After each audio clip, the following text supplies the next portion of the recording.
ये कहानी है भागलपुर में रहने वाले सागर की।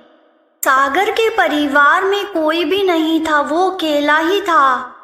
जब सागर छोटा था तभी बचपन में उसके माता पिता उसे छोड़कर चले गए थे। सागर बहुत ही ज्यादा गरीब था। सागर के पास इतने पैसे भी नहीं थे कि वो कहीं बाहर जाकर काम करे। सागर के पास बस उसकी माँ के कंगन थे। एक दिन सागर ने सोचा कि वो अपनी माँ के कंगन गिरवी रख के बाहर जाकर पैसे कमा कर लाएगा और फिर वो कंगन वापस छुड़ा लेगा। ये सोचकर वो कंगन लेकर साहूकार के पास जाता है। साहूकार का नाम दयालु होता है। उसका एक बेटा भी होता है अजय, जो सागर का बहुत ही अच्छा दोस्त होता है। साहूकार का नाम दयालु तो होता है, पर साहूकार अपने नाम की तरह बिल्कुल भी दयालु नहीं होता।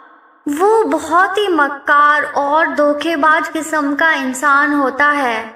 सागर अपनी माँ के कंगन साहूकार के पास गिरवी रखता है और कहता है, दयालु काका, मैं ये कंगन गिरवी रख के जा रहा हूँ। पैसे कमा कर लौटूंगा तो जल्दी अपनी माँ के कंगन छुड़ा लूंगा। आप इसे किसी को भी बेचिएगा मत।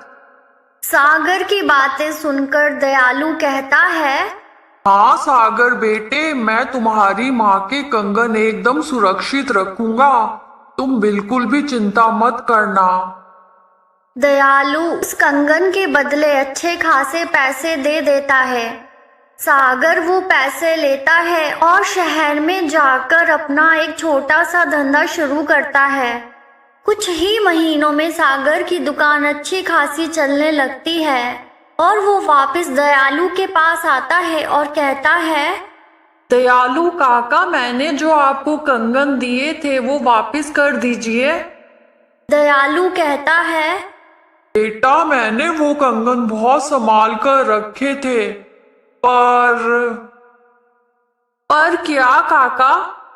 तुम्हारे कंगन चूहा ले गया। क्या काका, ये आप कैसी बातें कर रहे हैं? आखिर चूहा कंगन कैसे लेके जा सकता है? मुझे पता था बेटा तुम्हें मेरी बातों पर विश्वास नहीं होगा, पर यकीन मानो, चूहा मेरे आंखों के सामने कंगन लेकर भाग गया। सागर को दयालु की बातों पर बिल्कुल भी विश्वास नहीं होता है और उसे समझ आ जाता है कि दयालु उसके साथ धोखेबाजी कर रहा है। वो एक उपाय सोचता है। वो दयालु के बेटे अजय को बुलाता है और कहता है, अजय यार, कितना टाइम हो गया है, हम लोग कहीं घूमने नहीं गए हैं। चलो आज मैं तुम्हें जंगल घुमाता हूँ। दोनों जंगल में निकल जाते हैं। सागर अजय को एक गुफा में छुपा देता है और जाकर दयालु को कहता है, दयालु काका, जल्दी आइए। सागर को इतना घबराया हुआ देखकर दयालु पूछता है, क्या हुआ बेटा? दयालु काका, मैं और अजय जंगल में घूमने गए थे। मेरे आंखों के सामने ही हिरन अजय को उठाकर ले गया। क्या सागर बेटा, तुम भी अच्छा मजाक करते हो। भला हिरन अजय को कैसे उठा सकता है, और हिरन अजय को उठाएगा क्यों? अरे काका, यकीन मानिए, मेरी आंखों के सामने उठाकर लेके गया है। सागर बेटा, मजाक मत करो और बताओ अजय कहाँ पे है? सागर दयालु को कहता है, अरे काका, जैसे चूहा मेरी माँ के कंगन उठाकर ले जा सकता है, वैसे हिरन भी अजय को उठाकर ले जा सकता है। सागर की बातें सुनकर दयालु को अपनी गलती का एहसास हो जाता है। वो सागर को कहता है, सागर बेटा, मुझे माफ कर दो। तुम्हारी माँ के कंगन मेरे ही पास हैं और एकदम सुरक्षित हैं।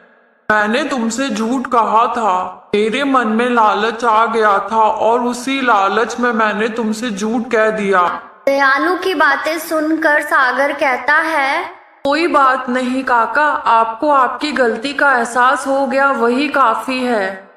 इतने में सागर अजय को आवाज लगाता है और अजय गुफा से बाहर निकल कर आता है। सागर के इस उपाय में अजय को भी पता था और वो सागर का साथ देने के लिए तैयार हो गया था। अजय ने दयालु को कहा, पिताजी, आपने सागर के साथ अच्छा नहीं किया।